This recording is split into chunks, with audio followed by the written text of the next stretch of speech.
Una buona giornata, ben ritrovati, prima edizione di Antenna 3 in questo martedì. Avremo molta cronaca, cominceremo tra pochissimo proprio con la cronaca, moltissimi collegamenti dal territorio, dalle nostre redazioni.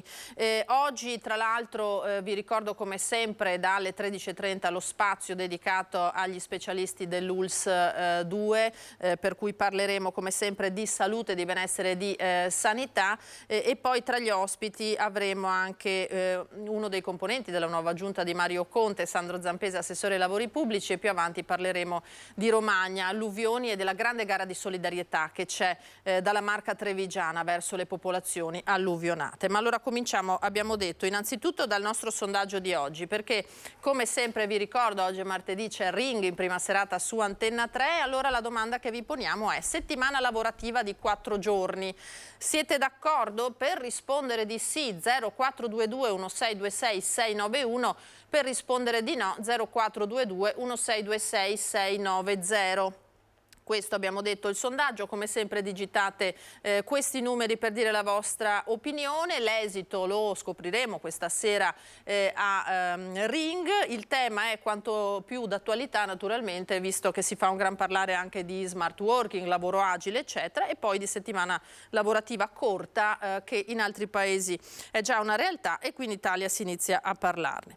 Allora andiamo alla cronaca, abbiamo detto, perché arrivano delle notizie importanti dal territorio. Sentiremo tra poco Venezia, ma da Verona arriva una notizia per certi versi inquietante. Il personale della Polizia di Stato di Verona ha eseguito in mattinata una ordinanza di applicazione della misura cautelare degli arresti domiciliari emessa dal GIP del Tribunale di Verona a carico di un ispettore e 4 agenti per presunti atti di violenza avvenuti nel periodo compreso tra il luglio 2022 e il marzo 2023 nei confronti di persone sottoposte a vario titolo alla loro custodia. Le indagini condotte per 8 mesi dalla squadra mobile di Verona si sono avvalse anche dell'uso di supporti tecnici, hanno riguardato comportamenti sfociati, secondo le accuse, anche in atti gravemente lesivi della dignità delle persone sottoposte ad accertamenti di polizia. E dunque ai 5 indagati, oltre al reato di tortura, sono stati contestati a vario titolo anche quelli di lesioni, falso, omissioni d'atti d'ufficio, peculato e abuso d'ufficio. I destinatari delle misure cautelari erano già stati trasferiti ad altri incarichi all'indomani della chiusura delle attività di indagine e quindi da alcuni mesi. Negli sviluppi dei successivi accertamenti giudiziari il questore di Verona, Roberto Massucci, ha disposto anche la rimozione dagli incarichi di altro personale che, pur non avendo preso direttamente parte a episodi di violenza, si presume possa non aver impedito o comunque non aver denunciato i presunti abusi commessi dai colleghi. Questa è la gravissima vicenda che ci arriva da Verona e i cui aggiornamenti seguiremo naturalmente nel corso della nostra diretta. Adesso torniamo sulla sentenza del processo Casalesia Eraclea pronunciata ieri nel pomeriggio. Il Tribunale ha escluso l'associazione mafiosa e sono state ridotte le richieste dell'accusa. Vediamo. Dona Dio Adriano, responsabile del reato stesso scritto al capo A1, che qualificato nella fattispecie di cui all'articolo 416, comma 2 5 del codice penale, e lo condanna alla pena di anni 5 mesi 8 di reclusione. Dona Dio Claudio, responsabile del reato stesso scritto al capo A1, che qualificato nella fattispecie di cui all'articolo 416, comma 2 5 del codice penale, e lo condanna alla pena di anni 6 di reclusione. Dona Dio Luciano, lo condanna alla pena di anni 26 mesi 3 di reclusione ed euro 18.000 euro. Nella sentenza pronunciata alle 15 nell'aula bunker di Mestre, dopo una camera di consiglio durata una decina di giorni, a 3 anni dall'inizio del processo sulla presenza dei Casalesia e Eraclea, si evince che il Tribunale di Venezia ha escluso l'associazione mafiosa.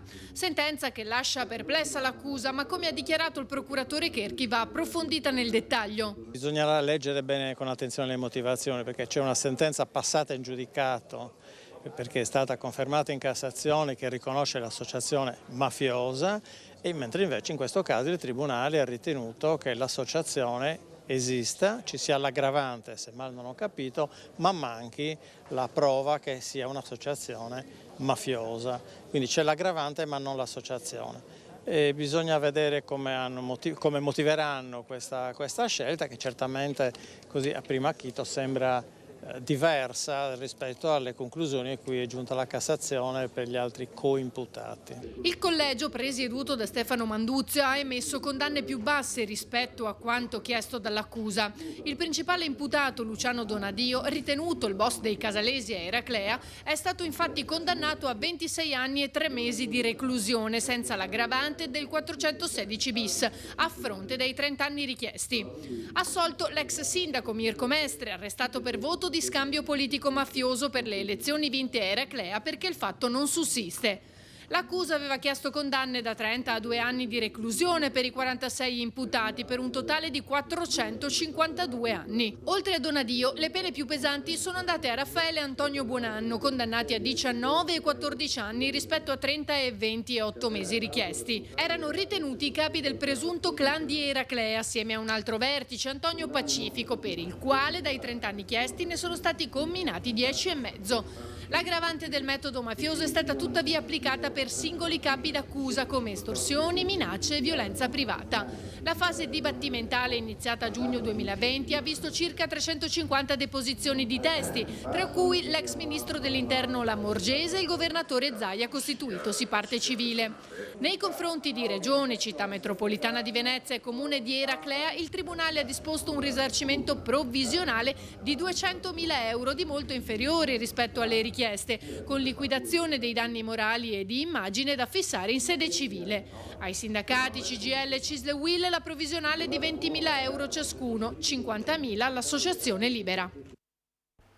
Questo dunque la sentenza di ieri pomeriggio. Vedo già collegata in diretta da Via Piave la collega Ilaria Marchiori, perché ci sono delle grosse novità. C'è stato un importante blitz dei carabinieri nella zona dello spaccio di droga con numerosi arresti. Buongiorno Ilaria. Sì, buongiorno allo studio, buongiorno ai nostri telespettatori. Ci troviamo proprio qui nella zona della stazione, che è poco distante dalla zona di Via Piave, proprio dove i carabinieri hanno effettuato questo maxi blitz, questa maxi operazione. Dopo tra l'altro anni di indagine, perché stiamo parlando di una lunga indagine che è iniziata a ottobre 2018 e si è poi conclusa dopo 4 anni a ottobre 2022. Dicevamo appunto, come anticipavi tu, 27 le ordinanze di custodia cautelare, non riguardano, importante specificarlo, solamente la terraferma veneziana ma anche altre province. Stiamo parlando infatti di Padova, Belluno, Treviso, Udine e Pordenone. Questo perché, come ormai è risaputo, Mestre è crocevia dello spaccio e anche per i tossicodipendenti, quindi qui confluiscono davvero spacciatori, tossicodipendenti da moltissime zone della nostra regione e non solo, proprio per acquistare droga e ovviamente anche venderla. Ci fu un blitz della polizia anni fa, lo ricorderemo tutti, anche con gli elicotteri. Ci fu un periodo poi di calma e piano piano è ripresa invece tutta l'attività. Il comune dal canto suo ha fatto numerose operazioni anche attraverso la polizia locale e così anche iniziative da parte dei cittadini. Ricordiamo tantissimi pedinamenti, tantissime le osservazioni da parte dei carabinieri e nel corso degli accertamenti sono stati segnalati alla prefettura oltre 1000 consumatori. Qui insieme a me c'è l'assessore alla sicurezza del Comune di Venezia, Elisabetta Pesce. Benvenuta assessore. Questa mattina è arrivato il plauso del prefetto di Venezia Michele Di Bari ai carabinieri per questa maxi operazione, perché va a dare un altro colpo allo spaccio qui nella zona di Via Piave a Mestre, qui nei pressi della stazione. Sì, sicuramente un'importantissima operazione che si affianca alla continua attività quotidiana che viene fatta sul territorio da parte delle forze dell'ordine, in particolare nel rione Piave, in collaborazione con la nostra polizia locale, che solo l'anno scorso ha emesso 1000 ordini di allontanamenti con continui arresti. Chi spaccia droga vende morte e per questo deve essere assolutamente fermato. I miei ringraziamenti vanno alla compagnia dei Carabinieri di Mestre, al comando provinciale e a tutte le donne e gli uomini che lavorano quotidianamente nel nostro territorio per darci la sicurezza. Tra l'altro, Assessore, questa notizia arriva proprio all'indomani delle dichiarazioni del sindaco Brugnaro, che si trovava ieri alla festa dell'Arma dei Carabinieri, che si è svolta anche a Venezia come in altre province per i 209 anni, e che ha ricordato la presenza di questa stanza che viene utilizzata, messa in piedi grazie appunto al Comune, per aiutare i tossicodipendenti prendendoli proprio da dove si trovano, e ha anche meglio proposto una sorta di blocco proprio all'inizio in qualche zona specifica della stazione. Sì, il fenomeno purtroppo delle persone che si drogano in strada si sta acutizzando anche di giorno. A novembre dell'anno scorso, proprio su proposta e idea del sindaco, è stato istituito il progetto Stop and Go, ossia operatori sociali, Veritas, affiancati anche dalla polizia locale in distanza, girano per le strade nelle ore serali per intercettare e portare queste persone. Abbiamo degli uffici comunali in via Giustizia al drop-in, nel quale c'è una prima accoglienza e anche con degli assistenti sociali che cercano di indirizzarli a dei programmi di recupero. Questo progetto, questo programma ha dato buoni risultati e il sindaco ha intenzione di estenderlo 24 ore su 24 con un controllo massiccio. Ecco, perché sappiamo che non solo la repressione è importante, ma anche andare ad agire proprio sul tessuto sociale. Tra l'altro i consumatori che sono stati trovati non solo in questa operazione ma anche proprio nel corso degli anni coprono un po' tutte le età, dai giovanissimi ai quarantenni, ma anche oltre i 50, anche 60. Sì, purtroppo l'età varia, diciamo che moltissimi non sono del territorio veneziano e quindi ci dovrà essere anche attraverso l'ASL 3, attraverso il SERD, attraverso anche le altre città, comuni metropolitane, una collaborazione per intercettare e cercare di mettere su dei percorsi queste persone. E naturalmente il lavoro di sinergia tra il Comune, le forze dell'ordine, la prefettura continua. È stato messo a punto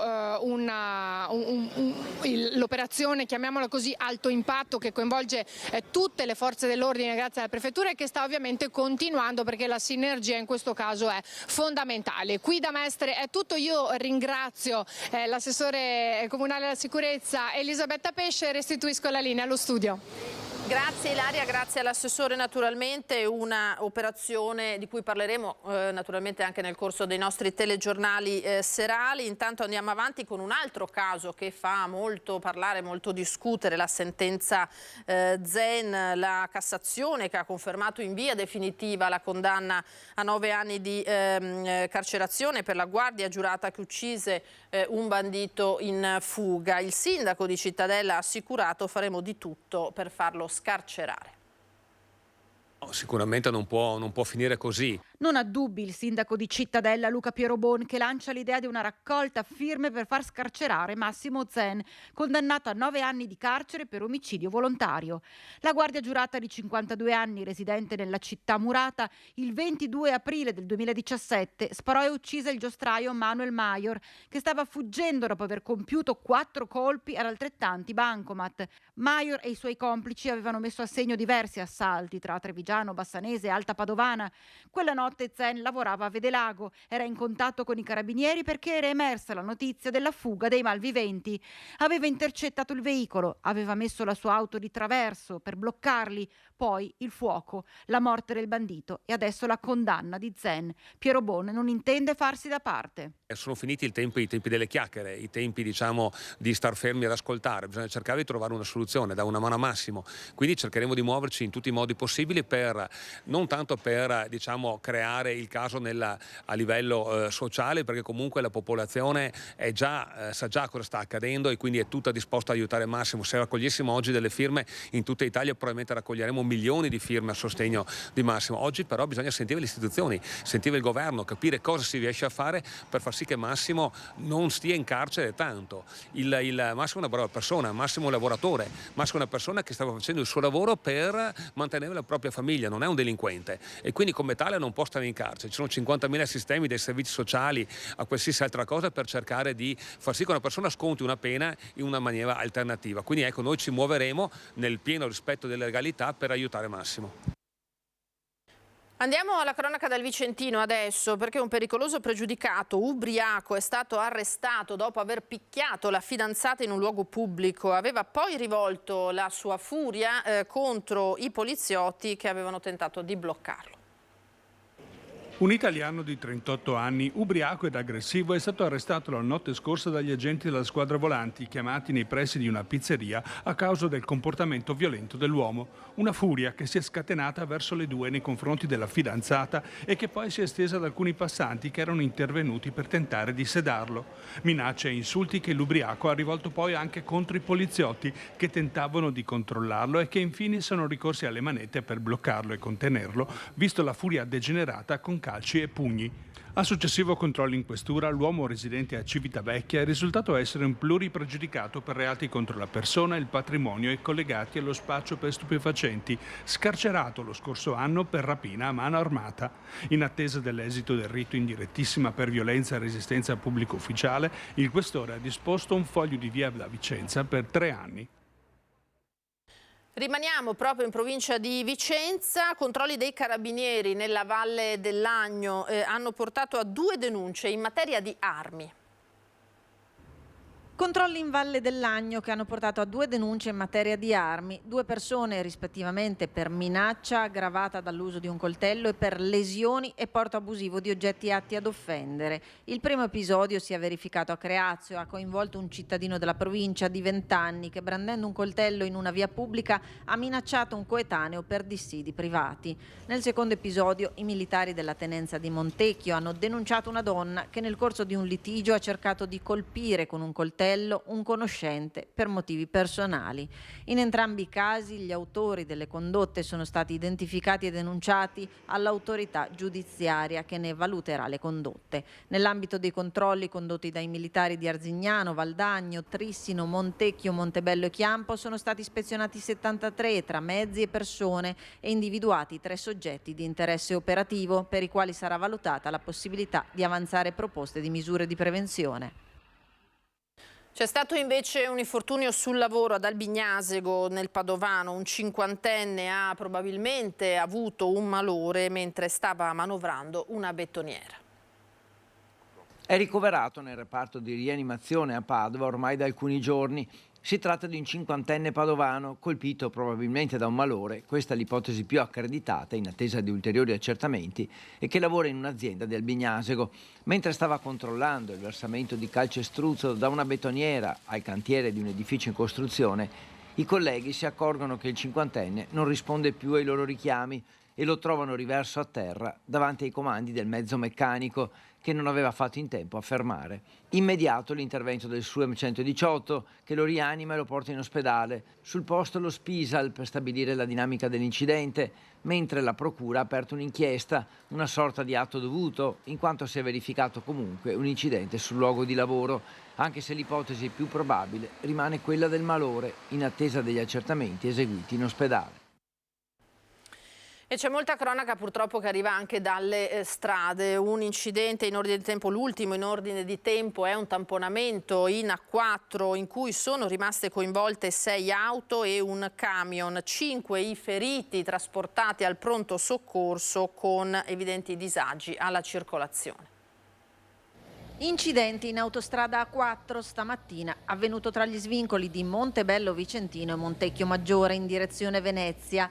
6 auto coinvolte e un mezzo medio pesante, 5 i feriti. I pompieri arrivati da Lonigo hanno messo in sicurezza i mezzi ed estratto da un'auto rovesciata il passeggero che era rimasto incastrato.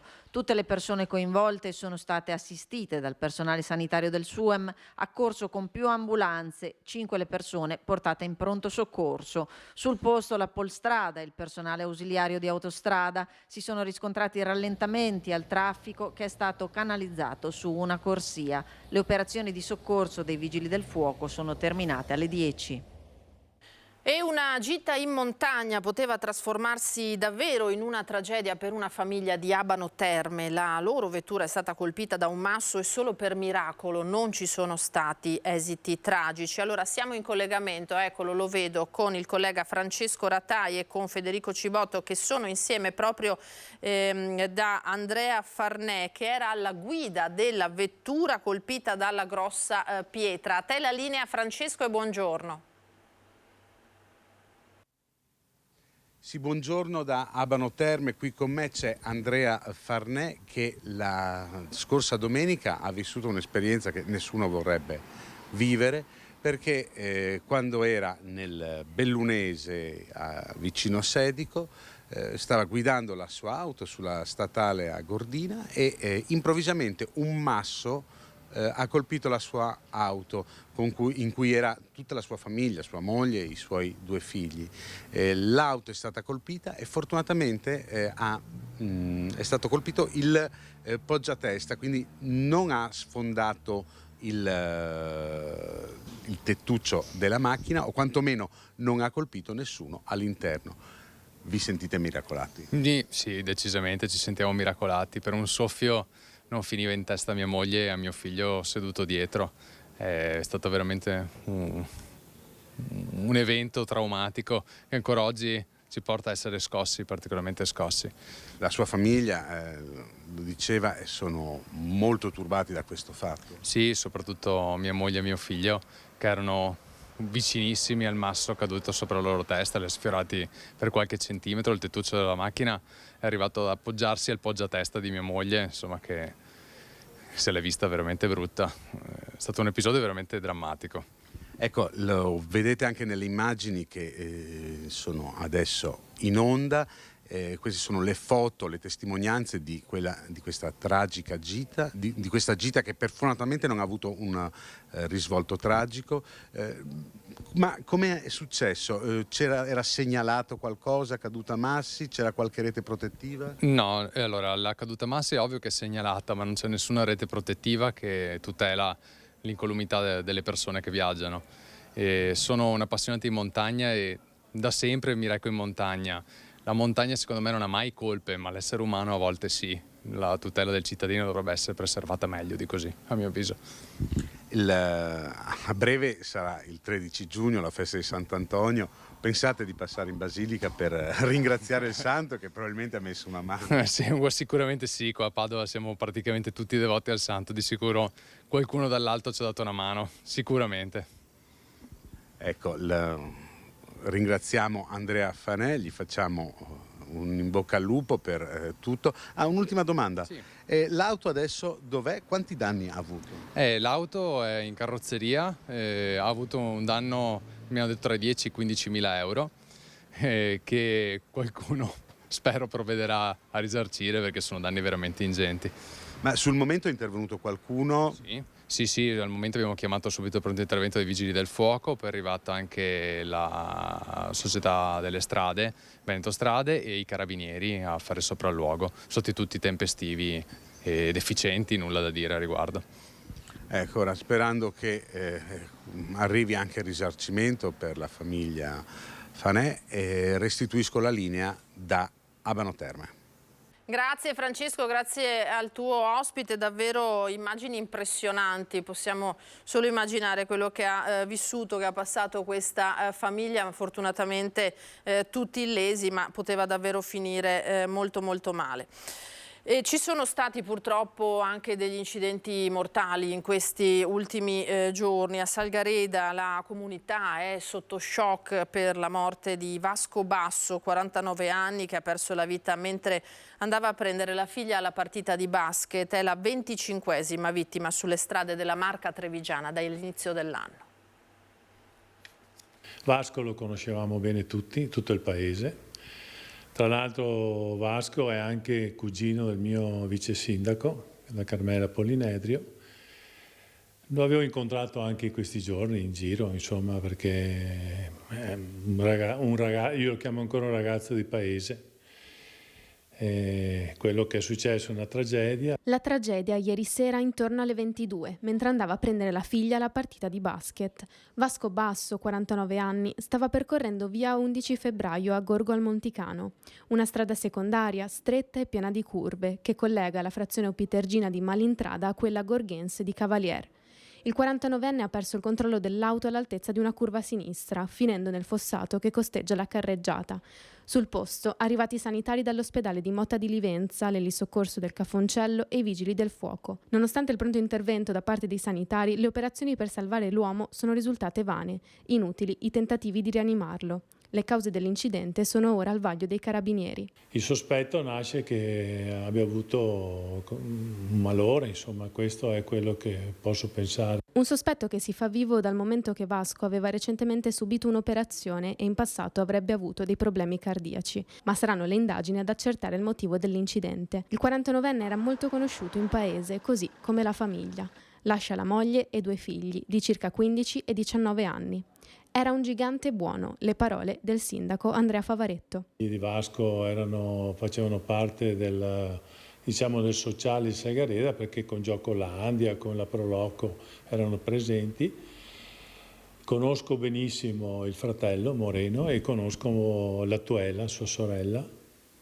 Ho bellissimi ricordi anche di infanzia del papà di Vasco, Gianni, a cui faccio veramente, a papà e mamma, le mie condoglianze. Mi dispiace molto perché posso considerarmi un amico della famiglia, ecco, questo sì.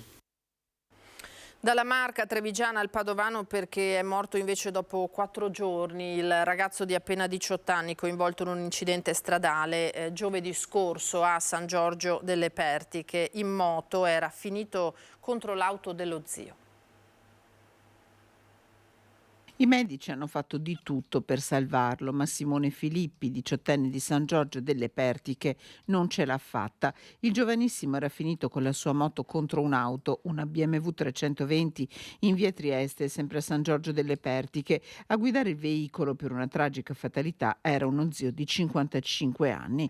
Il tragico incidente è accaduto giovedì sera alle 19:30. Il giovane motociclista, dopo lo scontro con il veicolo, era finito a terra dopo un volo di alcuni metri. Nonostante indossasse il casco, le sue condizioni erano apparse da subito gravissime. Sul posto erano sopraggiunti i sanitari del SUAM 118 e anche l'elicottero con gli agenti della polizia stradale che hanno compiuto i rilievi e i vigili del fuoco di Cittadella. Simone Filippi è lottato per 4 giorni in ospedale dove è morto. Adesso lo zio rischia di essere iscritto nel registro degli indagati con l'accusa di omicidio stradale. E nel 2022 in Veneto ci sono stati ben 300 morti per incidenti stradali e 17.000 feriti, con una media di 35 incidenti al giorno. Ancora troppi incidenti sulle strade, ancora centinaia di morti e migliaia di feriti. Nel 2022 nelle strade del Veneto ci sono state 300 vittime e 17.000 feriti. Su 81.000 sinistri a livello nazionale, ben 13.000 sono avvenuti nella nostra regione, vale a dire una media di 35 al giorno. Il dato è stato comunicato stamane a Palazzo Balbi in occasione di una conferenza stampa sul tema della sicurezza stradale in Veneto. Un'emergenza che la Regione Veneto sta affrontando, incentivando le sue iniziative in primis sul piano delle realizzazioni infrastrutturali per aumentare la sicurezza delle strade. Grazie alla legge 39 del 91 sulla sicurezza stradale, la Regione dedica molte risorse per esaudire le richieste di molti comuni. Nuove rotatorie, piste ciclabili e percorsi pedonali. Tra il 2016 e il 2022 gli interventi finanziati dalla Regione nel campo della sicurezza stradale e dell'ammodernamento della rete viaria sono stati 607. Parliamo di 100 milioni di euro della Regione Veneto, stanziati da oltre 100 milioni dalla Regione Veneto, ma arriviamo, se mettiamo il cofinanziamento di comuni, di province, ma anche a volte di privati, ad oltre 200 milioni. La Regione da tempo inoltre punta anche sull'aspetto della sensibilizzazione culturale del problema, mirando ai giovani nelle scuole a scopo preventivo ed educativo. Gli studenti sono stati invitati perciò a realizzare contenuti multimediali per una campagna informativa sul tema della sicurezza sicurezza rivolta soprattutto a loro. Al contest hanno partecipato più di 90 istituti da tutto il Veneto. I primi 3 classificati, premiati oggi a Palazzo Balbi, sono degli istituti della provincia di Treviso. A loro è stato consegnato anche un assegno, denaro che gli studenti potranno utilizzare in ambito scolastico. Il primo premio, 5.000 euro, è andato all'istituto Isis Obici di Oderzo. Ci fermiamo ora per qualche istante, torniamo tra pochissimo con il primo ospite.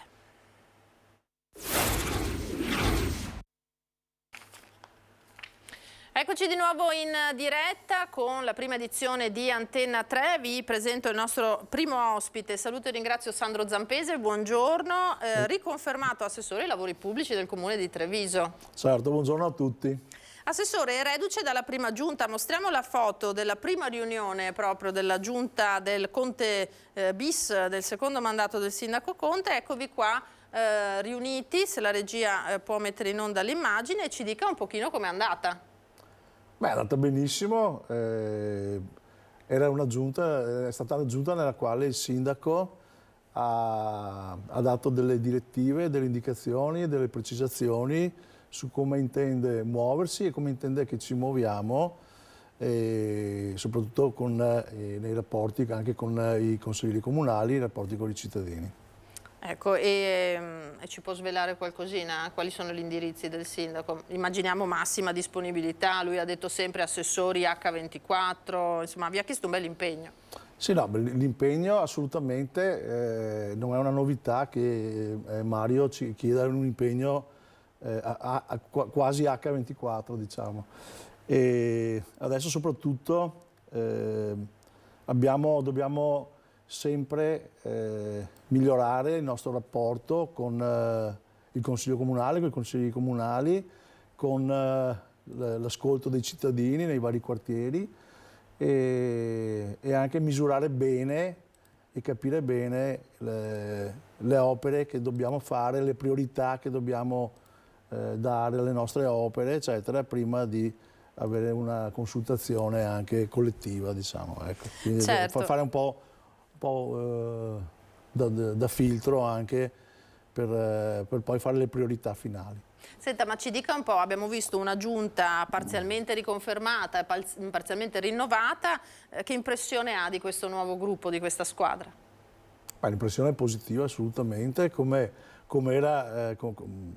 era positiva nella giunta precedente, nella quale mi sono trovato benissimo e quindi presumo che mi troverò benissimo anche con questa nuova giunta, visto che poi metà è riconfermata, quindi sono già persone che conosco, con i quali ho lavorato già assieme. Quindi siete già operativi, insomma? Ma siamo operativi già da prima.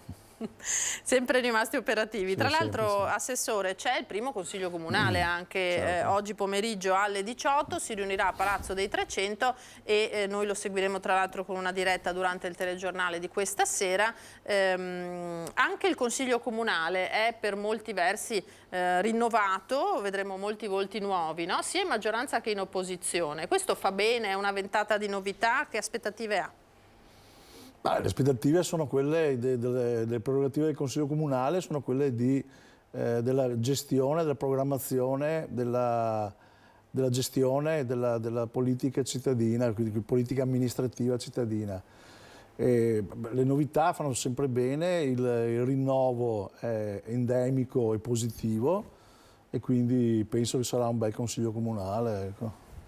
Bene, allora tra poco tra l'altro dovremo da Vicenza sentire anche quali sono i criteri che seguirà l'altro sindaco eletto, non rieletto in questo caso, ma la novità Giacomo Possamai in quel di Vicenza, proprio per comporre la nuova giunta. Intanto, per entrare nello specifico dei temi legati all'assessore Zampese, andiamo a vedere ieri a San Liberale l'avvio dei lavori per collegare il quartiere alla fognatura, finalmente, diciamo, che tra l'altro sarà a San Liberale il primo quartiere della città completamente collegato alla rete fognaria, e poi da settembre si partirà anche con il centro storico. Vediamo. È in essere il cantiere per la realizzazione del collettore tra centro storico e depuratore, ma a settembre cominceremo con il primo quadrante del centro storico, che è Città Giardino, dove cominceremo a realizzare la rete fognaria. Nella giornata mondiale dell'ambiente a San Liberale al via l'intervento da 4.300.000 euro per connettere l'intero quartiere alla rete fognaria, ma da settembre altro passaggio che il sindaco Conte definisce storico, la posa del primo tratto di fognatura all'interno delle mura. Nel frattempo San Liberale sarà il primo quartiere cittadino a essere completamente collegato al depuratore. Abbiamo deciso di non fare più interventi spot o episodici. Infatti avevamo questo terzo lotto di marciapiedi di San Liberale, noi lo abbiamo fuso, diciamo, con la volontà di realizzare la pista ciclabile in sicurezza su Viale Europa, via Cisole. Percorso che arriverà al polo scolastico destinato a una riqualificazione insieme a molti altri servizi del quadrante tra San Liberale, Monigo, San Paolo e Santa Bona per investimenti di 55 milioni di euro pubblico-privato. L'ex polveriera al centro anziani via Mantiero, dove con le fognature saranno rifatti anche i marciapiedi. Il quartiere di San Liberale era privo di fognatura e quindi tramite la realizzazione di 3 chilometri di condotta riusciamo ad allacciare circa 2000 persone alla rete fognaria di Viale Europa, che poi confluisce sul depuratore, e andiamo anche a sostituire gran parte, circa 3 chilometri di acquedotto che aveva delle problematiche, delle perdite. Ricordo che ad oggi abbiamo una dispersione quantificabile attorno al 25%, l'obiettivo da qui a fine mandato è di andare sotto il 20%. In tema di sostenibilità non sfugge la classifica del Sole 24 Ore, che vede la Marca settima in Italia per consumo di suolo. Dobbiamo dialogare con le parti private esattamente come abbiamo fatto a Treviso, riuscendo in molti casi a fermare anche lo sviluppo edificatorio, trovando dei punti di compromesso tra pubblico e privato per la tutela dell'ambiente. Ecco, questo quindi l'intervento. Poi abbiamo sentito il sindaco Conte parlare anche di consumo di suolo. Senta, lei è stata la prima opera che avete presentato, che è partita dopo l'elezione naturalmente, però da San Liberale in qualche maniera si riparte, perché è un quartiere che voi avete avuto, verso cui avete avuto particolare attenzione. Sì, come dicevo, è un quartiere, intanto è un quartiere che storicamente si chiamava Villaggio Coordinato, è nato nel dopoguerra per dare rifugio agli sfollati, veniva percepito inizialmente come lontano dal centro storico, ormai fa parte della città diffusa di Treviso, ed era appunto il quartiere coordinato, realizzato dall'architetto Ridolfi, un grandissimo architetto, e poi negli anni comunque ha subito un po' del degrado.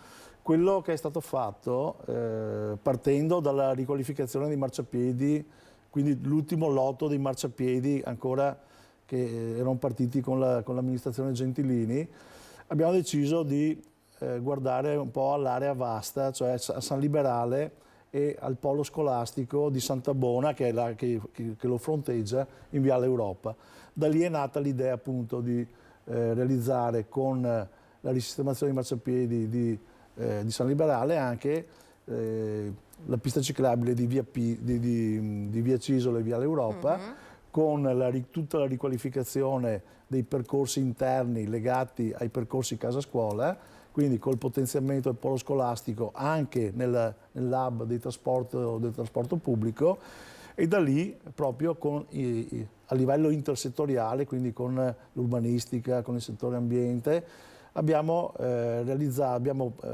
programmato un piano di rigenerazione urbana che poi ha vinto il concorso nazionale di progettazione, e qua bisogna ringraziare anche l'ex assessore Linda Tassinari, che è stata molto brava, e da là siamo partiti proprio nella concezione di una rigenerazione del viale principale, che è Viale Mantiero, del centro anziani, dell'ex polveriera, dove il sindaco Conte ha fatto dei miracoli per farcelo dare dal demanio. Non è una cosa semplice, non sono cose banali, e abbiamo già in atto, proprio abbiamo già messo anche gli importi per realizzare il primo stralcio di recupero, cioè il recupero della parte storica, cioè il recupero filologico dell'ex polveriera, proprio per fare servizi e polo scolastico. E poi come secondo stralcio successivamente faremo anche il polo dei servizi, però su un immobile adiacente di nuova costruzione. Quindi questo è un grossissimo intervento che ci vorrà del tempo insomma per realizzarlo, però verso i quartieri c'è sempre stata un'attenzione particolare, anche se abbiamo sentito che a breve cominceranno anche i lavori di allacciamento alle fognature, grande sfida questa. Ieri il sindaco Conte diceva questi sono lavori che di solito si dice non portano voti, no? Quelli alle fognature, ma è una rivoluzione per Treviso, anche cominciare con Città Giardino e poi ampliare al centro storico. Infatti come amministrazione Conte, fin dal primo mandato, noi abbiamo inteso intervenire sulla rete fognaria non a spot, non a episodi slegati, eccetera, però collegando interi quartieri. Il nostro focus è stato proprio concentrato prima su San Liberale, c'è un progetto sul quartiere di San Giuseppe e anche lì con tutta una serie di difficoltà di intervenire sulle strade private, ma con ATS abbiamo trovato anche le procedure e le modalità per intervenire sui sottoservizi delle strade anche private, non solo quelle pubbliche o ad uso pubblico, e soprattutto c'è questo grande intervento storico veramente che sarà quello che è già iniziato tra l'altro di collegare il centro storico con il depuratore di Sant'Antonino, con il depuratore comunale, quello un grande intervento ambientale dove oltretutto servirà anche per rendere più pulite le acque, i cagnani cittadini. Senta, tra le tante sfide che vi attendono in questo secondo mandato c'è anche quella di concretizzare poi le opere legate al PNRR che su Treviso avranno un grande impatto. Certo, l'aveva anticipato anche il vice sindaco Manera, noi siamo, penso, tra le poche realtà che siamo con i conti in ordine e soprattutto con le tempistiche in ordine. Quindi noi abbiamo sotto controllo tutti i nostri cantieri, tanto per dare un numero abbiamo 29-30 opere PNRR che dovranno partire, la maggior parte dei quali tanti hanno già avuto l'avvio del procedimento dei lavori, la maggior parte delle opere partirà tra ottobre e novembre, tipo il primo stralcio, il secondo stralcio della Casa Massalsa, cioè il polo tecnologico, la palestra per la scherma e altri sport minori, come la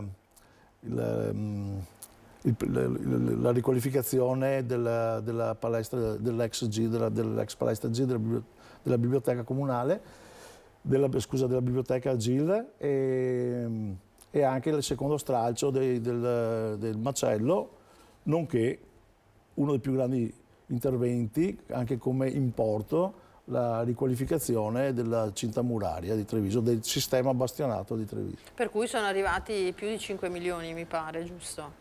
No, sono arrivati 10 milioni di rigenerazione. E poi in tutto abbiamo circa un 50 milioni, 50-55 milioni tra soldi investiti dalla nostra amministrazione direttamente, dal PNRR e dai privati che devono mettere una piccola quota anche loro. Ecco, per cui insomma parecchia carne al fuoco, diciamo. Tantissima. Ieri sera a Ring, sui controlli legati proprio all'applicazione, all'utilizzo dei fondi del PNRR, si sono scontrati in maniera piuttosto vivace l'europarlamentare Gianantonio D'Arè e Anna Maria Bigon del Partito Democratico. Sentiamoli. Mi spiegate come viene fatto il controllo? In maniera sistematica o così fatto, diciamo, a campione? E come viene fatto a campione? Su indicazioni di chi? Perché spesso si è utilizzato la Corte dei Conti a fini politici, contro questo o quel partito. Come possiamo dire che la Corte dei Conti viene usata a scopi politici? Lo dico pubblicamente. Ma è come dire che le sentenze sono politiche. Allora abbiamo degli organi indipendenti. Molto spesso è quello che voi volete. Noi possiamo dire quello che vogliamo, sono comunque degli organi indipendenti, sì o no? Dopodiché all'interno di qualsiasi organo possiamo contestare o meno le misure, ma la realtà è che questi organi indipendenti garantiscono non solo i cittadini, ma garantiscono anche chi fa l'opera con i controlli che fanno, perché nel momento in cui voi decidete di metterle post opera alla fine dell'opera, all'esecuzione, e quindi che il controllo venga fatto solo in modo, se trovano delle irregolarità, cosa succede? Ma stiamo scherzando? Noi abbiamo speso magari milioni di euro su un'opera e solo alla fine magari ne viene contestata la regolarità. Controlla comunque l'Europa, controlla comunque l'Europa. In che modo controlla? Ma allora scusatemi, non è che se lei ha la certificazione della Corte dei Conti, l'Europa non gliela dà buona. Allora, se non avete il timore dei controlli, qual è il problema? Perché si elimina la Corte dei Conti? Per la celerità. In 8 mesi un appalto si fa, se vogliamo. Come mai in 8 mesi non abbiamo fatto ancora nulla? Questo è il problema del governo. Il controllo di quei soldi verrà fatto in Europa, non dalla Corte dei Conti. Ma scusami, qual è l'organo che l'Europa ha per avallare gli atti di legittimità? Quante procedure ma se siete voi che dite che l'Europa è meglio che stia in Europa, di infrazione ha notificato la Corte europea nei confronti dell'Italia? Ma ci mancherebbe altro, ma di cosa stiamo parlando? Non nascondersi, non nascondetevi dietro i ritardi. Avete perso le politiche e adesso prendete atto. Guarda, voi avete vinto, ma stiamo qua a parlare degli atti che fate voi, adesso voi avete vinto, faranno gli interventi come tutti quanti nei modi dei tempi. Sempre qualcun altro e ora noi non diamo colpa a nessuno, siete voi che state dicendo che in 8 mesi non abbiamo fatto niente. Prendiamo in mano la situazione e sta tranquillo che le opere le faremo. Così dunque il dibattito acceso. Certo che c'è grande attenzione a far tutto correttamente, no? Per quanto riguarda gli iter anche di impiego di questi soldi che arrivano dall'Europa. Assolutamente, infatti ben vengano tutti i controlli, purché i controlli non siano elementi di ritardo rispetto a una procedura che l'Europa ci ha già dato dei tempi strettissimi, e noi che siamo tra quelle amministrazioni che stiamo controllando le tempistiche e le stiamo rispettando, non vogliamo avere sorprese di enti terzi che ci ritardino i lavori. Noi siamo un libro aperto, i controlli ci sono sempre stati sia in Italia, soprattutto come diceva Tony Darè, in Europa non ti fanno scappare neanche una virgola. Quindi benvengano tutti i controlli, ripeto, purché non siano oggetto di ritardo per le opere. Senta, in questi giorni a Treviso si è tornati a parlare anche di pedonalizzazione, che è un tema che è legato anche ai lavori pubblici naturalmente, perché le zone comunque, i parcheggi, chiamiamoli così, che vengono liberati vanno poi riqualificati. Prima di porle l'interrogativo proprio su Treviso, andiamo a Bassano del Grappa, dove c'è la nostra Sharon Di Carlo con Alberto Borriero, presidente dei commercianti Confcommercio di Bassano, perché appunto il tema divide anche la città sul Grappa, quello delle auto naturalmente in centro storico. Sharon. Eccoti. Sì, buongiorno a tutti i telespettatori, siamo qui a Bassano del Grappa e oggi c'è un tema caldo sul piatto, ovvero quello della pedonalizzazione. Noi ne parliamo con Alberto Borriero, presidente dei commercianti, Confcommercio di Bassano del Grappa. Buongiorno Alberto. Buongiorno. Qual è la situazione intanto qui a Bassano del Grappa oggi? Oggi abbiamo comunque una ZTL, ovvero zona traffico limitato, estesa solamente ai fine settimana, tutti festivi e giovedì mattino per il mercato, più la sera dalle 20:30 per il periodo estivo e dalle 22:30 per il periodo invernale. Quindi comunque una buona estensione di orario dove le macchine non possono transitare, ad eccezione degli autorizzati e dei residenti. E qual è la proposta? La proposta che arriva dal centro storico è quella di fare una settimana senza auto, quindi una ZTL estesa per 7 giorni. La nostra controproposta invece è quella di fare una settimana dedicata ai pedoni, quindi una zona pedonalizzata per tutto il centro storico, sempre di una settimana, ma con micro eventi, installazioni temporanee, plateatici estesi, dove i veicoli saranno esclusi al 100% dal centro storico, residenti compresi. Ma cosa bisogna fare per arrivare poi a questa meta, a questo progetto? Allora, questo è sicuramente un'iniziativa promozionale per far vedere una città con una veste diversa. Se invece dobbiamo parlare di un cambio di abitudini, ovvero togliere totalmente le auto del centro storico, effettivamente è un percorso molto più lungo che deve andare al passo con i tempi e deve essere frutto di una programmazione partecipata, ovvero tutti i portatori di interesse si devono trovare attorno ad un tavolo e discutere dove vorrà andare la città per i prossimi 5-10 anni, in funzione anche di come sta cambiando la mobilità delle persone. Qual è la situazione oggi dei parcheggi qui a Bassano del Grappa, soprattutto quelli vicino al centro storico? Ad oggi abbiamo constatato che dal 1986 al 2023 abbiamo perso ben 1000 posti auto nel nostro comprensorio e quindi è una cifra importante come perdita di stalli. Da capire nel futuro quale sarà la prospettiva, quindi andremo ancora a limitarli o a trasformarli con soste ibride, linee gialle, linee blu per residenti e comunque fruitori del centro storico. Quindi lei si immagina una città camminabile, una città dove si può passeggiare qui a Bassano del Grappa? Sicuramente la Bassano del Grappa ha tutte le carte in regola per essere considerata una città turistica. Ovviamente togliere le auto significa dare più spazio alle nostre attività, più spazio ai plateatici, più spazio alle esposizioni dei negozi, più verde urbano che in centro storico non esiste, quindi se dobbiamo parlare di trasformazione cerchiamo di trasformarla al meglio. Grazie ad Alberto Borriero, da Bassano è tutto, vi restituisco la linea. Grazie Sharon, grazie al tuo ospite. Zampese, cosa ne pensa di pedonalizzazione? È sempre un tema delicatissimo da affrontare, quello della pedonalizzazione, perché c'è sempre chi ha qualcosa da ridire. Beh, ovviamente, i temi della città sono sempre temi complessi, dibattuti e guai se non fosse così. La nostra amministrazione, Mario Conte non l'ha mai nascosto, fin da subito abbiamo subito pensato a rendere Treviso più sostenibile e più a misura di pedone e bicicletta. Certo bisogna lavorare, non basta fare slogan come facevano altri, mettere qualche segnale, qualche segno per terra, qualche pittura.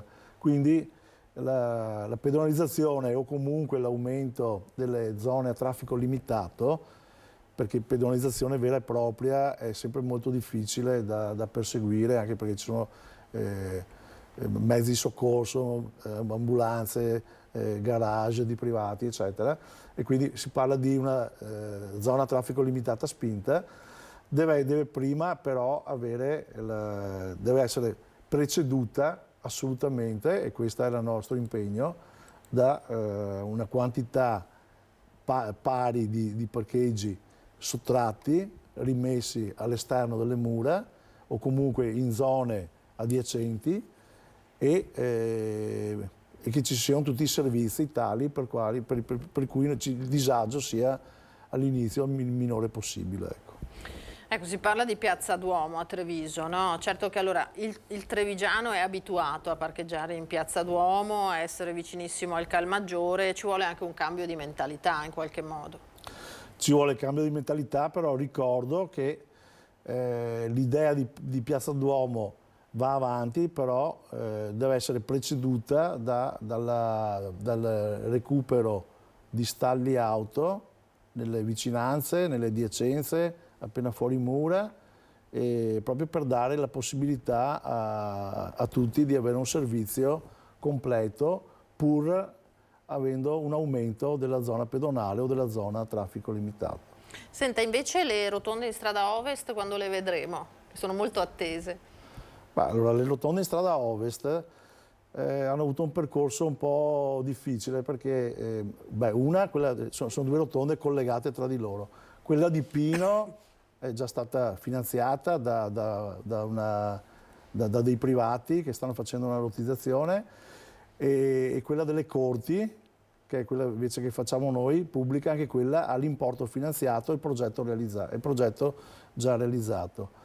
Ci ha fermato il cosiddetto PGRA, che è una nuova istituzione, un nuovo vincolo che va al di sopra del piano di rischio idraulico, che è a livello nazionale, e che, secondo noi sbagliando, ha declassato l'area, quell'area lì proprio della strada ovest come zona a rischio idraulico 2, quindi rischio idraulico elevato. Noi abbiamo avuto dei contatti con Roma, con il direttore e il presidente di questo piano della gestione rischio alluvioni e abbiamo concordato assieme al comune di Ponzano e al comune di Villorba, che sono interessati anche loro da questa limitazione, perché poi questi limiti che hanno dato con questo nuovo piano del rischio idraulico sono limiti non solo nel costruire, quindi non solo nei volumi, ma anche nel realizzare nuove opere stradali o anche modificare opere stradali già in atto, quindi ci hanno bloccato la rotatoria. Abbiamo dato un incarico a un professionista con questi 2 comuni contermini e d'accordo con il direttore del PGRA presenteremo una richiesta di variante a questo piano nazionale, dove porteremo nuovi dati, perché porteremo i dati dei bacini di laminazioni voluti dalla Regione, che di fatto hanno abbassato di molto il rischio idraulico nella zona, soprattutto nella zona di Via Corti. E da là abbiamo già sentito il diretto interessato che adotterà questa variante per poi approvarla. Ecco, quindi nell'arco di quest'anno, quindi del 23, noi dovremo avere la variante al PGRA, che è questo piano del rischio delle alluvioni, che è a livello nazionale, quindi noi non c'entriamo nulla, e con questo poi potremo andare avanti con l'opera pubblica, perché se l'opera pubblica era bloccata.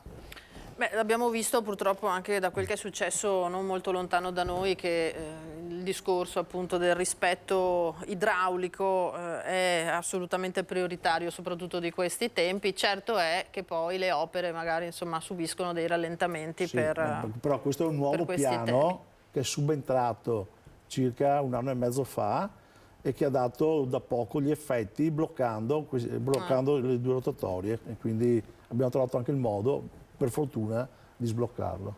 Ecco, allora Assessore, stia con noi che andiamo ad ascoltare questa storia che ci arriva da Treviso. Vedo collegata in diretta Anna De Roberto con la sua ospite, perché questa famiglia di Treviso ha lanciato un importante appello che ci racconta proprio Anna. A te la linea.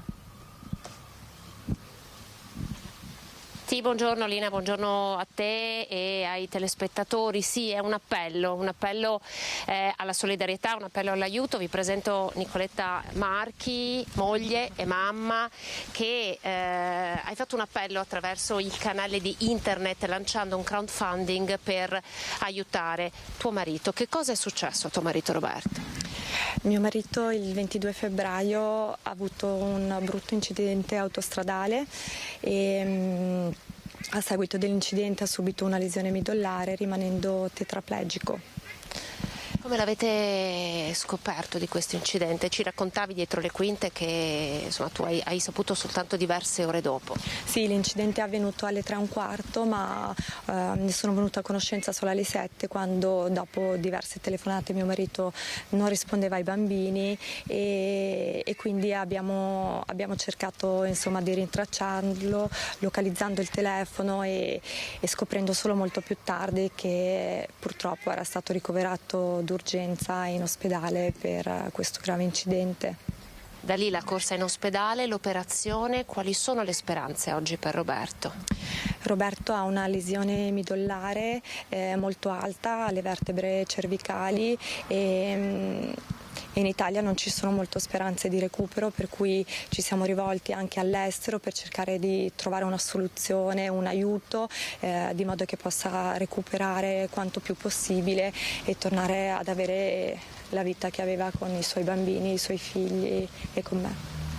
Roberto è un imprenditore tessile, quindi è una persona, anche tu raccontavi, molto attiva con la sua impresa, le sue aspettative, il suo futuro, il vostro futuro. Da quel 22 è crollato tutto quindi adesso in qualche modo sei tu, Nicoletta, che ti stai facendo avanti. Come l'ha presa questa tua iniziativa di raccolta fondi, tuo marito? Lui è una persona, sì, è sempre stato molto attivo, quindi trovarsi in questa situazione è difficilissimo, e mi dice sempre che sono una donna molto forte, che talvolta non si sarebbe aspettato, insomma, questa forza, ma gli dico di non mollare, cerco di dargli una speranza di modo che lui possa continuare ad avere la voglia di vivere che ha sempre avuto. Perché internet? Internet perché con delle amiche abbiamo trovato questa piattaforma che ha una visione mondiale, insomma è su scala mondiale, quindi abbiamo ritenuto che potesse essere sicuramente un modo per chiedere a tante persone un supporto e un aiuto in questa situazione difficile. La grande comunità di internet. Nicoletta, grazie. Vi abbiamo fatto vedere anche un IBAN che Nicoletta ha messo a disposizione per aiutare Roberto, aiutare la sua ripresa e in qualche modo il suo ritorno alla vita. Allora noi, Lina, vi lasciamo con Nicoletta Marchi e vi restituiamo la linea dallo studio. Grazie Anna, grazie a Nicoletta per questo appello che capiamo non sia facile. Ecco, un'ultima battuta da parte sua, Assessore, che impressione le fa? Parliamo proprio di una famiglia trevigiana. Sono drammi che sono pazzeschi, ti arrivano improvvisamente, rompono la serenità familiare e la vita quotidiana di una famiglia. Vedo una donna molto forte, un marito determinato, i loro figli saranno motivo della loro forza, perché il futuro dei loro figli sarà il loro obiettivo, e quindi veramente io auguro di cuore innanzitutto di trovare tutti i fondi che poi possa avvenire questa operazione al di fuori del nostro paese, dove possa effettivamente esserci un esito positivo, veramente toccante. Certo.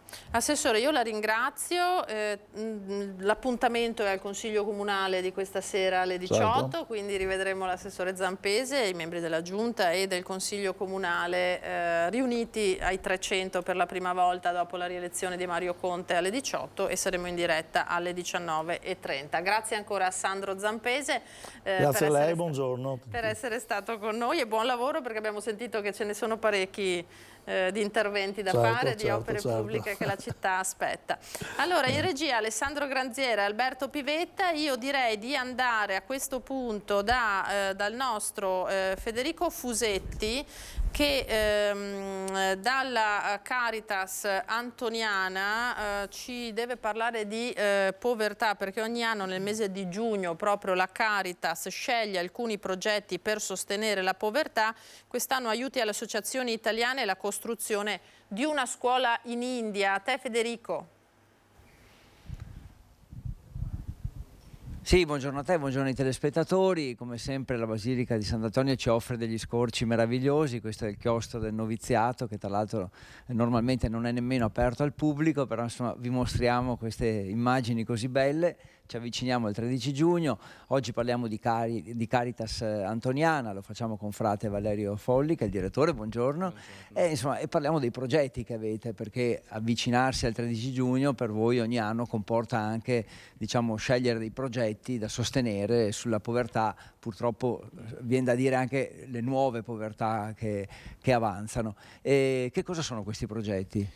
Ma i progetti legati al mese di giugno, legati alla figura di Sant'Antonio, sono quelle opportunità che noi frati minori conventuali che sono presenti qui nella Basilica del Santo vogliamo darci come opportunità di vicinanza alle persone, un po' quel segno che Sant'Antonio di Padova in vita ha cercato di portare una vicinanza alle persone, donare un aiuto, un sostegno e portare avanti anche un po' il valore della giustizia per condividere con le persone che sono più in difficoltà un aiuto o un'opportunità di riscatto.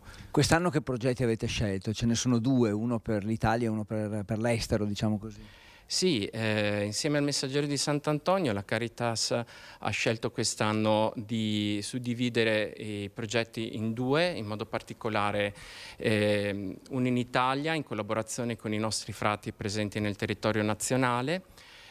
Sono realtà organizzate che magari sono a sostegno delle alcune categorie di persone, come possono essere gli anziani piuttosto che i minori, i migranti, i poveri. Oppure meno organizzato, diciamo così, ma è quella vicinanza quotidiana che i nostri frati hanno nei confronti delle famiglie che vivono nelle parrocchie che amministrano, oppure accanto ai conventi, e attraverso una conoscenza dei bisogni di queste famiglie i nostri frati ci presentano le richieste di aiuto e noi andiamo incontro al sostegno di queste famiglie che pagheranno con l'aiuto che riceveranno non so, pagheranno le utenze, piuttosto fare la spesa, oppure le cure mediche, pagare l'affitto. Purtroppo la povertà in Italia sta crescendo e come Frati del Santo ci sembrava bello, importante non dimenticarsi delle nostre famiglie in Italia. E poi quello in India, c'è anche un progetto all'estero. Il progetto all'estero è in India, a Difu, questa località che si trova nel nord-est del continente indiano, riguarda un progetto presentato dai nostri frati che sono presenti in India e consiste nella realizzazione di una scuola. Questo villaggio che è ricco di vita legata ai bambini e ai ragazzi, non hanno una scuola attualmente vera e propria in costruzione, ma hanno una scuola di bambù e quindi ci siamo organizzati insieme a loro di realizzare questi edifici per dare l'opportunità ai bambini e ai ragazzi di avere una scuola dove possono continuare a frequentare anche quando ci sono le piogge e quando anche il tempo non lo permette e quindi dare l'opportunità di crescere nell'educazione. Grazie a frate Valerio Folli, naturalmente in bocca al lupo, l'appello, comunque l'invito insomma anche ai cittadini di contribuire con questi progetti. Noi ci avviciniamo al 13 giugno, insomma cerchiamo ogni giorno di segnalarvi qualche iniziativa importante qui dalla Basilica del Santo. A voi.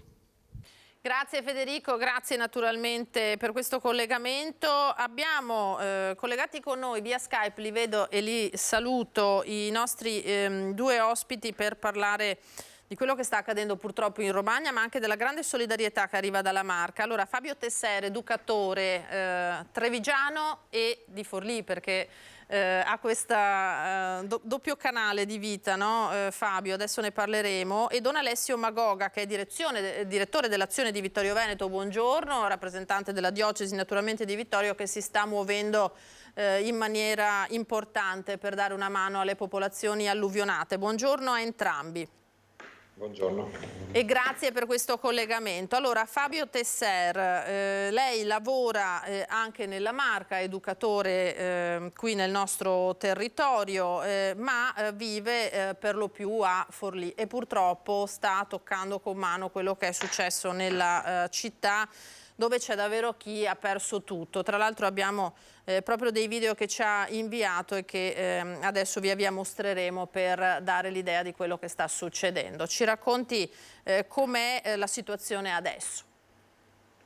Beh, intanto grazie dell'invito. Io appena mi avete chiesto ho detto subito sì, perché è importante raccontare, perché il rischio è quello di perdersi. Io abito proprio nel cratere, si direbbe se fosse un terremoto, e quello che è successo lo vedete anche dall'immagine, questo che vedete è pochi minuti prima che arrivasse la piena. Il fiume era pieno, è arrivata una piena di 3 metri che ha sconquassato una parte della via Emilia e due quartieri del Forlivese, e significa almeno 6 metri d'acqua lungo le strade. È una cosa indicibile, e il dramma è stata la notte.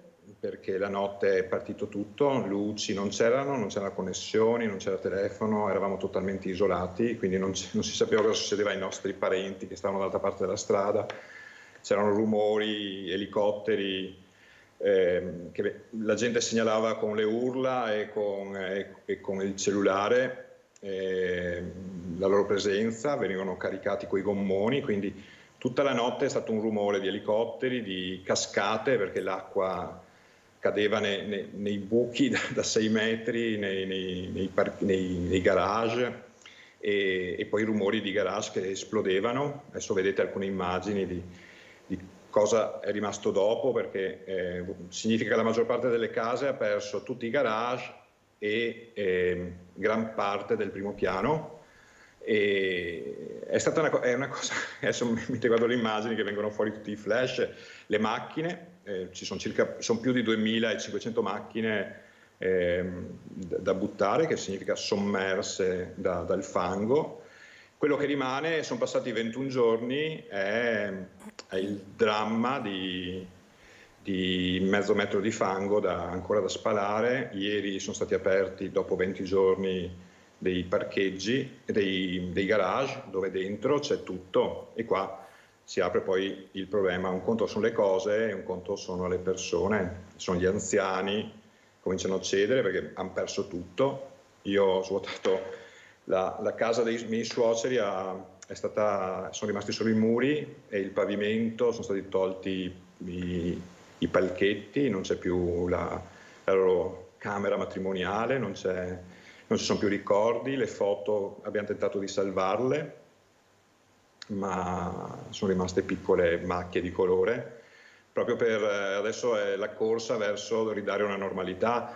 Molti sono sfollati, anzi sono tantissimi. I miei suoceri, i miei parenti sono a circa 6 chilometri, è difficile raggiungerli perché l'unico ponte che unisce il centro con la via Emilia non si può percorrere, quindi bisogna fare il giro largo, e sono 6-7 chilometri. Però ecco, l'immagine che vedete è la mia via, ma con la prima ondata di materiale buttato fuori. Queste sono le macchine ecco, che sono state spostate di centinaia di metri, e quindi è questo. Io non so cosa dirvi di più.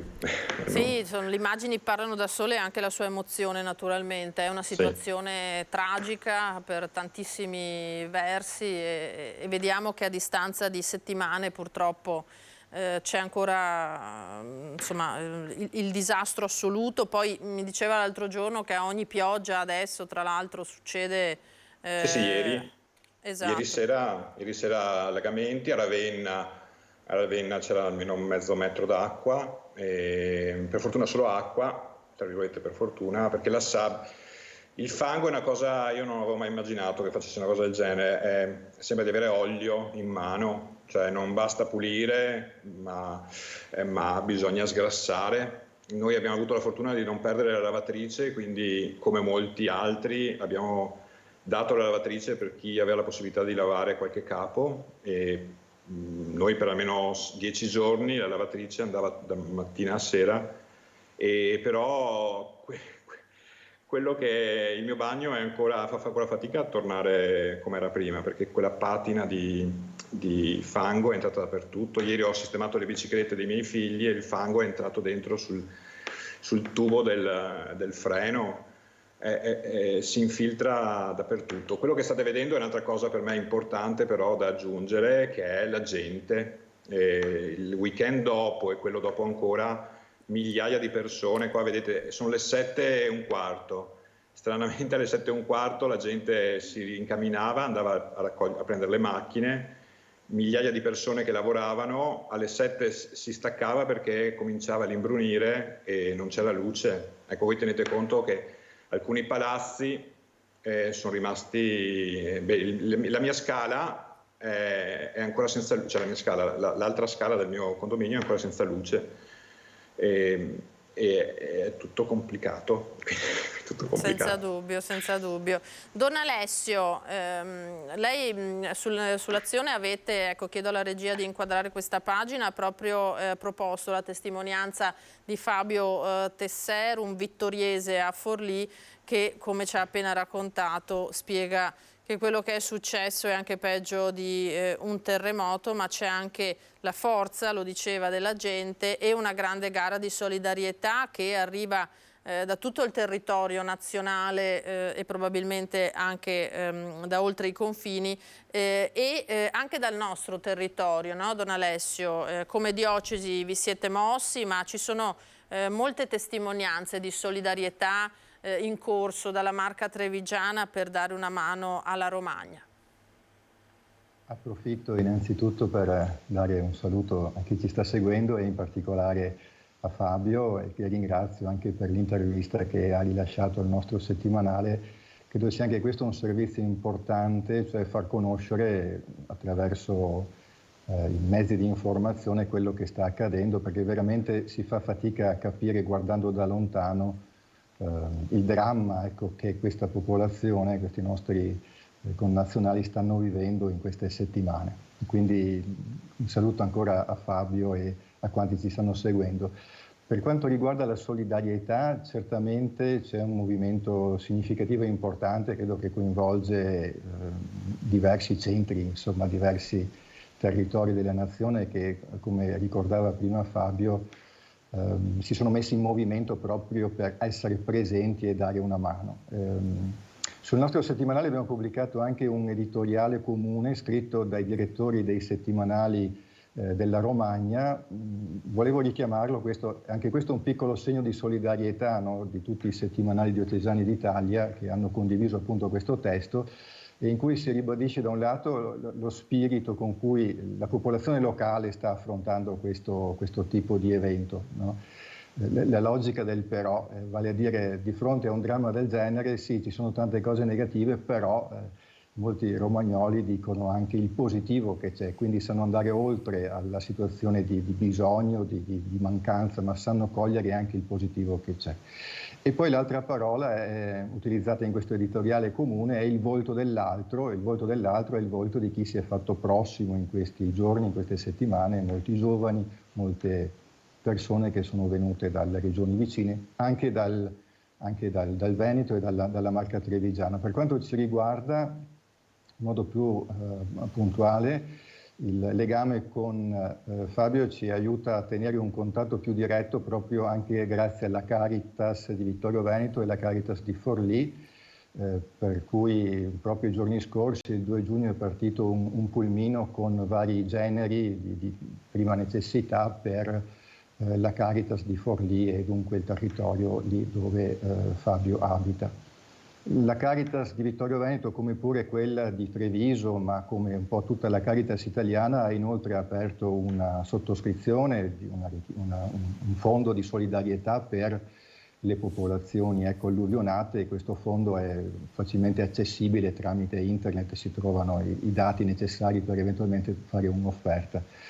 La Conferenza Episcopale Italiana ha anche stanziato un fondo importante a sostegno delle popolazioni alluvionate. Venendo poi, e concludo, alle varie iniziative sul territorio, credo siano tantissime, è un po' complicato recensirle tutte, però ho testimonianze di pastasciutte, di parrocchie che si appunto pongono come obiettivo quello di raccogliere fondi per le popolazioni alluvionate, e così via, anche altre forme, scuole materne che si attivano per portare beni di prima necessità sempre per le popolazioni alluvionate e così via. Sono tanti, ecco. Al di là di queste iniziative legate alle varie Caritas diocesane e nazionali, ci sono tante piccole gocce che provengono dalla buona volontà delle comunità religiose, ma anche delle comunità civili del nostro territorio, prime fra tutte anche la Protezione Civile, che è scesa in campo in modo importante. Ecco. Certamente, grazie Don Alessio. Allora Fabio, abbiamo detto tante cose sulla Romagna, che ci vorrà molto tempo naturalmente perché si ritorni alla normalità, si stanno raccogliendo beni di prima necessità, ma in particolare fondi. Quali sono secondo te le aspettative delle persone che sono lì? Cosa si aspettano che succeda adesso?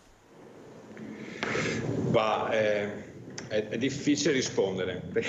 Una di quelle persone sono io, quindi quello che ci aspettiamo è intanto di riposare un po', perché i rumori continui, cioè le ruspe, le pompe, sono 20 giorni che non si 24 ore su 24, e quindi un po' di normalità. L'altra cosa, ci sono dei bisogni proprio base, perché il nostro è un quartiere dove si faceva molto, dove si lavorava molto insieme, si realizzavano delle cose con i ragazzi, con i bambini, era già tutto pronto per l'estate, e quindi stiamo rimettendo a posto un po' tutto. Per noi è abbastanza semplice perché la rete c'era già, quindi il centro estivo che si faceva in parrocchia, nelle parrocchie, si farà nella scuola, perché la scuola è stata comunque graziata e darà gli spazi.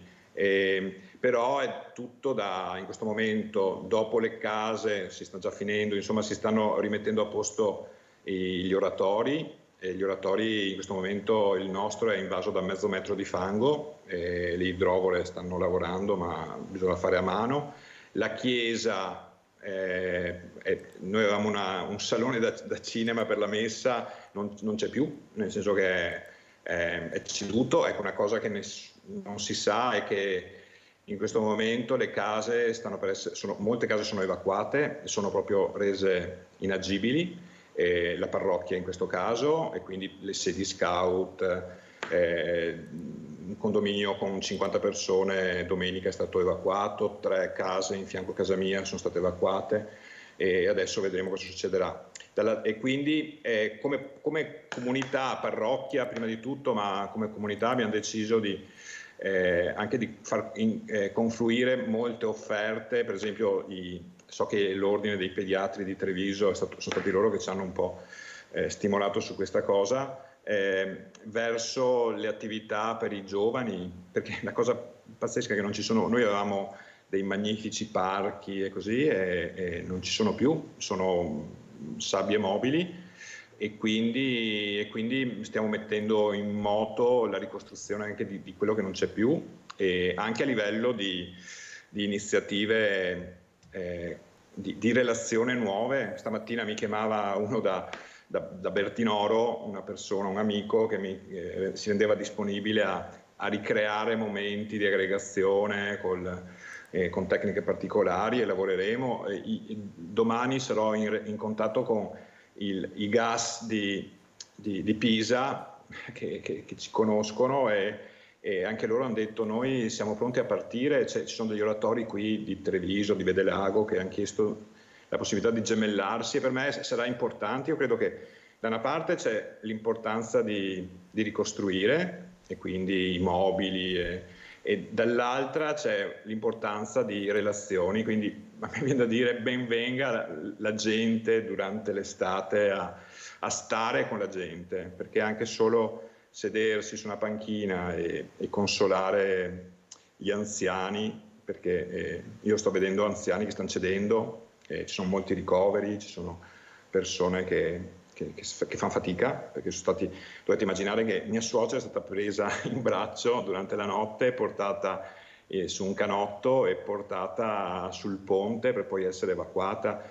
e immaginate cosa significa. E poi i morti, perché abbiamo bisogno di dare senso a tutto, perché in questa strada, giù in fondo a questa strada, ci sono stati 2 morti, dietro questa strada che state vedendo ce n'è un altro, e la gente ha tutti i sensi di colpa che stanno emergendo, e quindi per me il sedersi e parlare è forse il bisogno che dovremmo un po' rifondare, Certo.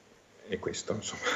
Certo, no, ma sta dicendo delle cose importantissime. Abbiamo poco tempo. Don Alessio, ricordiamo alle persone magari come possono fare a contribuire concretamente, anche insomma versando un contributo per queste popolazioni. Sì, ci sono varie forme di donazione che si possono effettuare. Quelle che conosco più direttamente sono quelle della Caritas italiana e delle Caritas diocesane, quindi ci si può rivolgere se si vuole scegliere questo tipo di canale, alla Caritas della propria diocesi basta digitare Caritas Vittorio Veneto oppure Caritas Treviso e si individuano gli IBAN attraverso i quali si possono fare delle donazioni. Il nostro direttore della Caritas, don Andrea Forest, invita in modo particolare a scegliere questo tipo di modalità, quello della donazione, perché i beni di prima necessità devono essere, come possiamo dire, inviati nella misura in cui sono davvero necessari, per non inviare materiale che magari dopo non serve. Quindi inviterei a guardare sulle pagine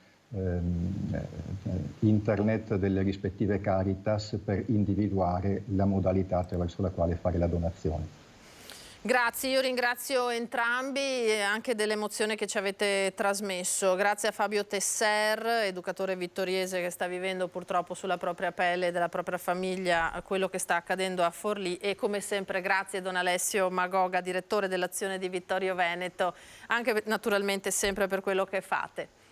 Grazie ancora, un abbraccio. Grazie a voi. Noi adesso, prima di andare alle previsioni del tempo, andiamo velocemente dalla nostra Luisa Bertini, che è con il sindaco di Vicenza, Giacomo Possamai, che ha definito quelli che sono i criteri per la composizione della sua giunta, come vi anticipavamo poco fa. Luisa. Sì, buongiorno a voi, buongiorno ai nostri telespettatori. Siamo in compagnia del sindaco Giacomo Possamai, che oggi annuncia l'avvio delle consultazioni in vista della giunta che sarà decisa la prossima settimana. Sì, vogliamo fare la giunta in tempi rapidi, quindi circa con una settimana di anticipo rispetto al termine del 19, vorremmo annunciarla già a metà della prossima settimana. L'idea però è prima di fare un percorso di consultazioni, di incontri con la città, quindi con i mondi della rappresentanza, con le parti sociali, per ragionamenti sulla giunta, non certo i nomi degli assessori, però quali indirizzi dare, quali sono le priorità per Vicenza, anche perché in base a queste scelte poi dipende anche molto l'individuazione degli assessori, delle figure da mettere in giunta e come viene costruita la giunta come deleghe. Ecco, e a proposito di deleghe, lei ha già qualche idea? Sì, l'idea è sicuramente che turismo e cultura vadano insieme, sarà una delle cose da discutere con categorie, sindacati e mondi della rappresentanza, e poi in particolare vorrei avere una delega ai rapporti con i comuni con Termini. La città Vicenza di fatto è una grande città da 250-260 mila abitanti se si connette con i comuni della cintura, e quindi da questo punto di vista serve un lavoro specifico, rispettoso degli altri comuni, e quindi serve una persona che se ne occupi. Cambiamo argomento, parliamo del PD e dell'attacco ad Ashline. Che cosa ne pensa e se pensa che ci sia da fare un cambio di rotta ai vertici della segreteria? Io in questo momento mi occupo di Vicenza, della città, ho tante cose a cui pensare, costruzione della giunta, le priorità, quindi per carità il PD giustamente fa il suo corso, io come è noto ne faccio parte, ma delle questioni della segreteria nazionale oggi non mi occupo. Allora ringrazio il sindaco Possamai e restituisco a voi la linea allo studio. Grazie Luisa, grazie al sindaco. Allora noi adesso ci fermiamo per qualche istante, vediamo le previsioni del tempo, poi la pubblicità, torneremo tra pochissimo con l'ULSS 2.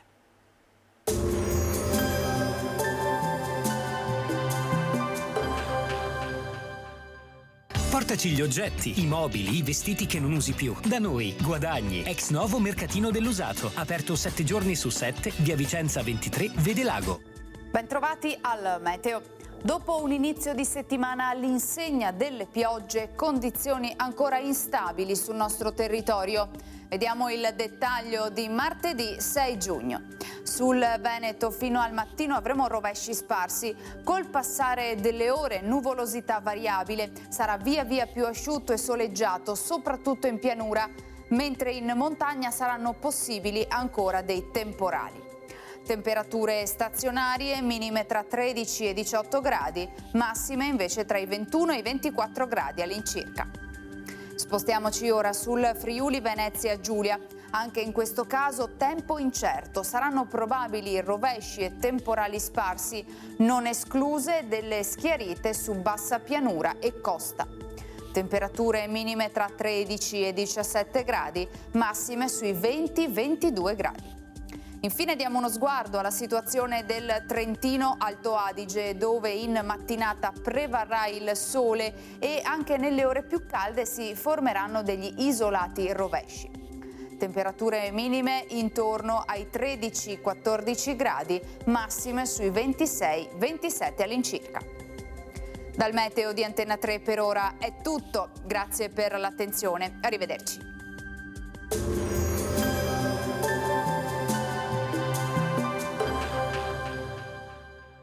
Portaci gli oggetti, i mobili, i vestiti che non usi più. Da noi, Guadagni, ex novo mercatino dell'usato. Aperto 7 giorni su 7, via Vicenza 23, Vede Lago.